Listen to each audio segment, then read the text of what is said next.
ત્યારે ખેડા કપડવંજમાં દૂષિત પાણીનો મામલો હજુ યથાવત જોવા મળી રહ્યો છે તો ખેડાથી આ સમાચાર સામે આવી રહ્યા છે। ખેડા કપડવંજના ઇસ્લામપુરામાં દૂષિત પાણીનો મામલો સામે આવ્યો। ઇસ્લામપુરામાં પીવાનું પાણી દૂષિત આવતા લોકોમાં રોષ જોવા મળી રહ્યો છે। મંતવ્ય ન્યૂઝના અહેવાલની ધારદાર અસર થઈ।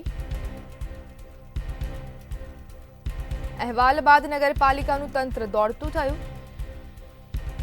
समाचार खेड़ाथी सामे आवी रह्या छे। पालिका तंत्र द्वारा लीकेज शोधवानी कामगीरी आज हाथ धरवामां आवी। मंतव्य न्यूज़ना अहेवालनी तंत्र पर असर थई छे। कई जग्याएथी लाइनमां दूषित पाणी भळे ते मामले तपास करवामां आवी। नगरपालिका द्वारा टीम एक्टिव थई गયેલ છે અને તમામ વિસ્તારોનું સર્વે ચાલુ છે। સ્ટ્રોમ વોટરની લાઇનોની અંદર જીયુડીએમમાંથી મોટું અંદાજિત 2 કરોડનું મશીન સરકારે આપેલ છે અને એના દ્વારા તમામ લાઇનોનું સફાઈકરણ ચાલુ છે।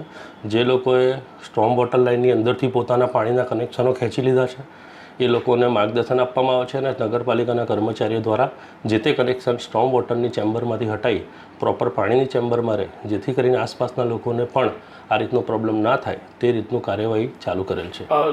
લીકેજીસ શોધવાની કયા પ્રકારની કાર્યવાહી થશે અને આરોગ્યની કોઈ મદદ લેવામાં આવશે ખરી સંભવિત રોગચાળાને લઈને?